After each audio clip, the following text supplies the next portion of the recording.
Hello, meu povo querido! Tudo bem aí? Você está feliz? Espero que sim, pois o importante, como eu sempre digo, é a felicidade da pessoa. Veja que dia lindo aqui no nosso fundo de hoje. Vamos então começar a gravar vídeos para o vestibular da Unifesp. O vestibular da Unifesp é daqui uns dias, agora em janeiro. Vamos então gravar uns vídeos com questões da Unifesp do ano passado, tá? Vamos ver então sobre a prova da Unifesp. A prova da Unifesp é uma prova que só tem 5 questões de matemática, então nem sempre ela é muito abrangente. Mas é importante saber que tem questões muito fáceis, tem questões médias e tem questões mais ou menos difíceis. Não é uma coisa muito complicada, tá? Basicamente, a Unifesp cobra o básico, e é isso que a gente vai ver nesses problemas que vamos gravar ao longo da semana, tá bom? Começando então com o problema de hoje, que vai ser um problema de análise combinatória. Análise combinatória que é uma coisa que as pessoas ficam desesperadas de vez em quando, mas não precisa ficar preocupado. Você só precisa ter bom senso para resolver problemas de análise combinatória.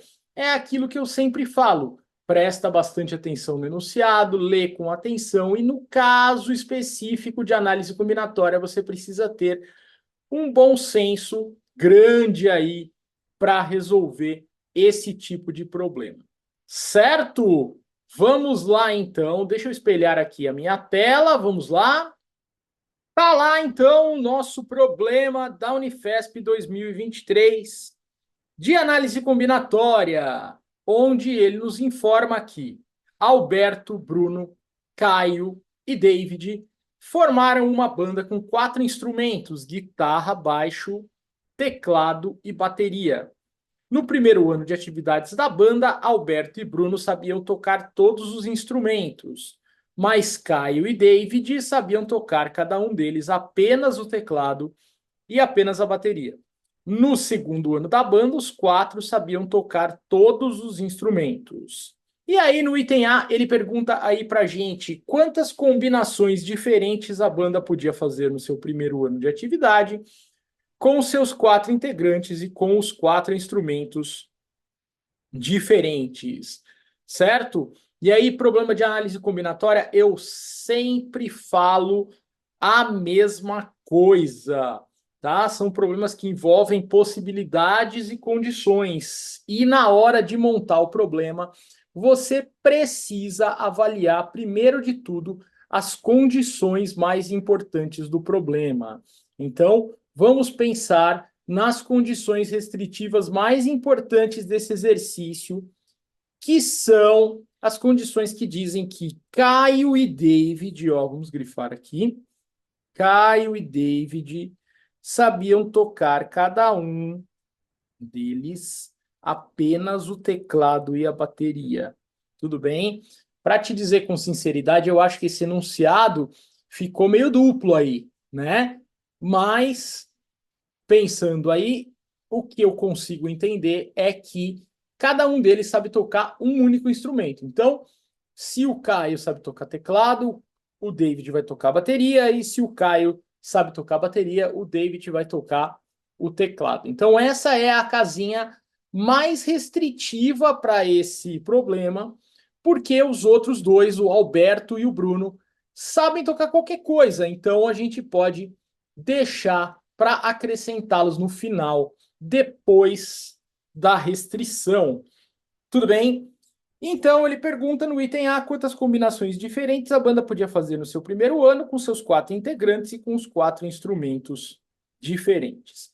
Bom, no primeiro momento, então, a gente tem que pensar no Caio e no David. E por que temos que pensar no Caio e no David?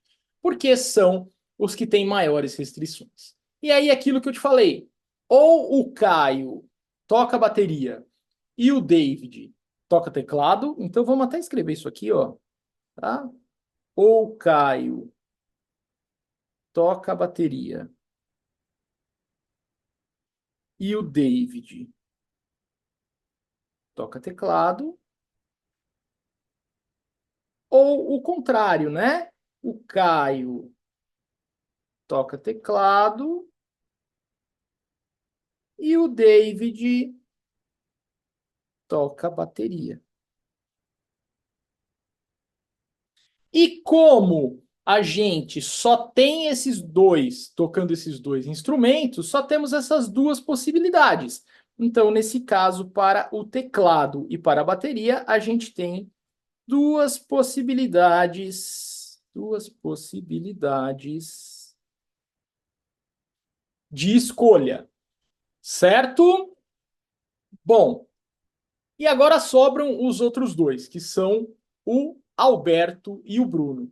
E aí, de certa forma, muito embora eles possam tocar todos os instrumentos, não sobrou muitas opções para eles, porque o Caio e o David já restringiram a bateria e o teclado. Sobrou, então, para Alberto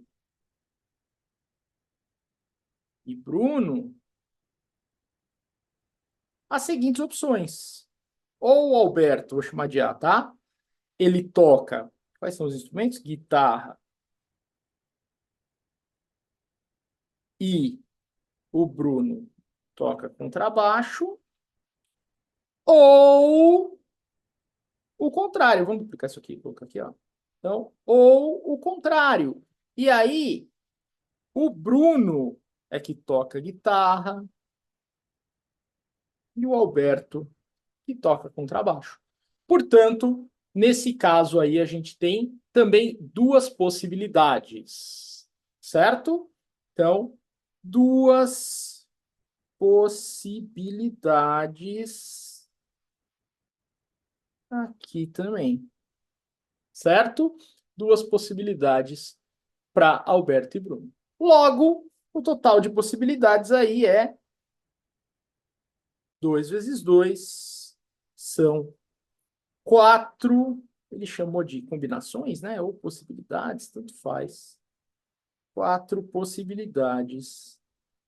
Tá? Vou até colocar bonitinho aqui, ó. Vou apagar aqui, ó. Então, 4 combinações de integrantes para montar essa banda. Tá? Então, total 2 vezes 2. 4. Beleza? Tudo certo? Até que era mais ou menos nessa questão, a questão média, porque precisava pensar nesse caso do Caio e do David, que sabiam tocar um instrumento cada. Beleza? Bom, e aí no item B, ele pergunta assim pra gente: qual foi o crescimento percentual do número de combinações que a banda podia fazer no seu segundo ano de atividade, em comparação com o número de combinações que podia fazer no primeiro ano? Lembrando que no segundo ano, os 4 sabiam tocar todos os instrumentos. Então, o que a gente precisa fazer? Já sabemos que no primeiro ano o total de combinações são 4. Agora, no segundo ano, todo mundo sabe tocar todos os instrumentos, né? Então, vamos colocar 4 casinhas aqui, ó, só para a gente entender o que está acontecendo. 4 casinhas, uma para guitarra, uma para o contrabaixo, outra para o teclado e outra para a bateria. Então, vamos escrever aqui, ó. Uma para guitarra, uma para o contrabaixo, uma para o teclado e uma para a bateria. Agora, se todo mundo sabe tocar qualquer coisa, 4 chances para escolher a guitarra, 3 para o contrabaixo, 2 para o teclado e uma para a bateria. Agora são 24 combinações. E aí, se ele pede o aumento percentual, eu gosto de fazer sempre assim, ó. O valor inicial era 4, né? Isso aqui a gente multiplica por um fatorzinho de correção e isso dá 24. 4 vezes f é 24. Conclusão, o fatorzinho de correção é 6. Mas 6 não quer dizer que é 600%. Por quê? Porque o fator de correção sempre representa, no caso de aumento, 1 mais a porcentagem. Então, vamos lá, ó. Vamos falar aqui, 1 mais a porcentagem, vamos chamar de P, vai? 1 mais a porcentagem é 6. A porcentagem, o crescimento percentual é 5. E não esquece, então, que 5 é 500%. Ou seja, houve um crescimento percentual de 500% em relação ao primeiro ano. Então, vamos pintar aqui de amarelinho, ó, 500% no primeiro ano. E a resposta do item A, vamos pintar aqui também, era 4 combinações, que depois foi para 24. Também o parte B era mais fácil que a parte A, na verdade, porque acho que o grande desafio era pensar nessas combinações aí do começo, né, das restrições do começo. Vamos desespelhar a tela aqui, um momentinho. Eba, que momento. Bom, então foi aí esse problema da Unifesp aí, tranquilo. A gente vai comentar outros problemas ao longo da semana, tá? Eu espero que você esteja gostando desses nossos vídeos. Manda suas sugestões aí para mim, faça críticas, comente tudo que você achar. E nos vemos no próximo vídeo. Valeu aí, um abraço. Tchau, tchau.